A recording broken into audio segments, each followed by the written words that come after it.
할렐루야. 9월 13일 금요일 열왕기하 6장 15절에서 23절의 말씀 매일 성경 묵상 가이드입니다. 어제 본문에서 아람 왕은 자신의 공격이 빈번히 막히는 것을 선지자 엘리사 때문이다 라는 것을 깨닫고 군대를 보내어서 엘리사를 잡아오라 라고 명령을 합니다. 그리하여서 오늘 15절에 밤사이에 아람 군대가 도단성을 에워쌌습니다. 아침에 일어나 이것을 본 엘리사의 사환은 그 상황을 발견하고 너무나 놀라 이 사실을 바로 엘리사에게 달려가 알립니다.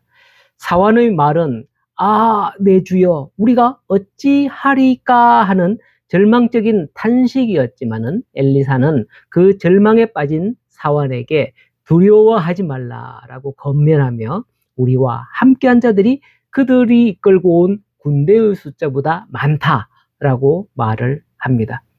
이 말만 했다면 여전히 사환은 두려움에 떨 수밖에 없을 거예요. 하지만 여기서 엘리사는 제자의 눈을 열어 그도 그 존재들을 볼 수 있게 해달라고 기도를 하죠. 기도가 응답되어서 청년의 눈이 열리자 온 산에 가득한 불말과 불병거가 엘리사를 보호하기 위해서 둘러싸고 있음을 볼 수 있었습니다. 엘리사의 사환은 하나님의 강력한 하늘 군대를 보자 더 이상 두려워하지 않습니다. 하나님이 개입하시면 한순간에 모든 것이 역전되는 줄로 믿습니다. 밤사이에 아람 군대가 엘리사를 잡기 위해서 도단성을 에워쌌지만 하나님의 군대가 엘리사를 보호하기 위해서 이미 그곳에는 도착하고 있었던 겁니다. 하지만 이것은 영적인 눈이 열린 사람만 볼 수 있었고 일반인들은 보지 못했습니다. 여기서 보면 앞에서는 사환이라고 했으나 뒤에서는 뭐라고 하죠? 청년이라고 합니다. 이처럼 요즘 청년들은 보지 못하면 믿지 못하는 자가 많습니다. 우리는 크신 하나님을 볼 수 있도록 기도해야 할 것입니다. 눈앞에 펼쳐진 일보다 먼저 하나님이 나를 보호하기 위해 역사하심을 믿어야 할 줄로 믿습니다.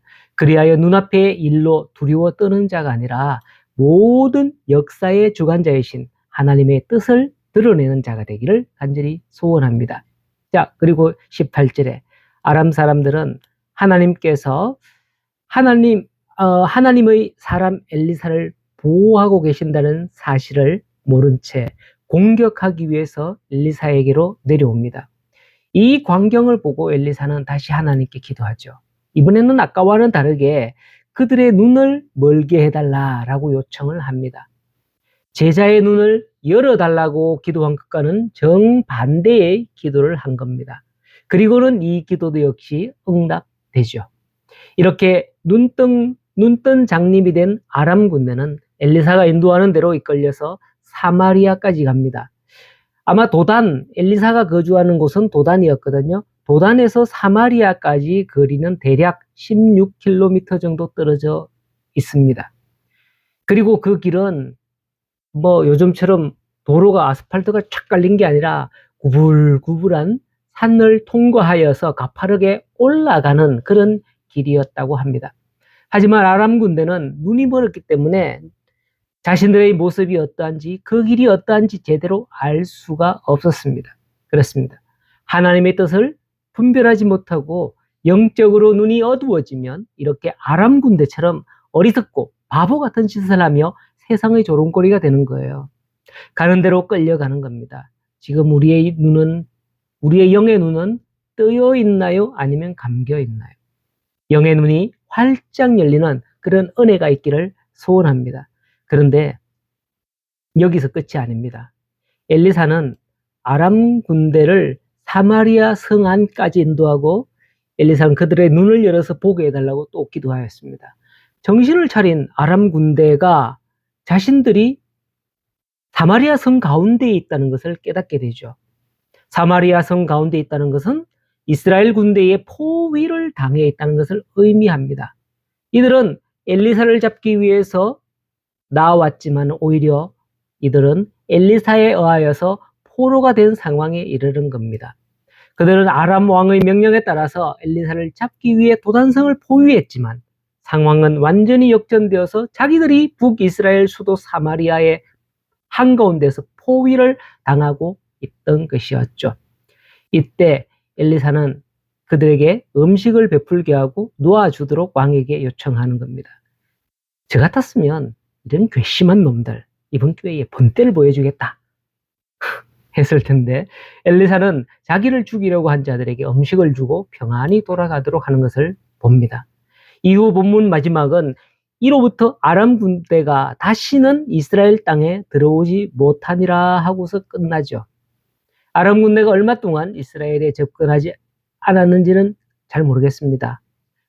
바로 다음 절 24절에 기록된 거기에 보면 이 아람 군대가 다시 온다 그랬는데 이 시간적 간격이 얼마나 있는지는 성경에 구체적으로 기록되지 않아서 모르겠지만 어쨌든 말씀대로 믿어볼 때에 오랜 시간 동안 진입하지 다시 쳐들어오지 않았던 것으로 알 수 있죠. 오늘날 우리가 믿음으로 베푼 선행으로 말미암아 반드시 유익이 있는 줄 압니다. 하지만 제가 경험한 바에 의하면 안타까운 게 있으며 불교인 그리고 천주교인 그리고 그리스도인이 있다면 이 세 부류의 사람이 있다면 그들을 상대해 보면 교회 다니는 이들이 제일 깐깐하게 구는 것을 경험합니다. 부디 엘리사의 행동처럼 너그러운 사람, 저부터가 좀 너그러운 사람이 되어야 될 텐데 어쨌든 너그러운 사람이 되어서 교회와 하나님 영광을 드러내는 우리 성도들의 삶이 되기를 바랍니다. 그래서 오늘 하루도 영안의 눈을 밝게 밝히시고 그리스도의 사랑으로 살아가는 우리 모든 성도들이 되기를 간절히 소원합니다.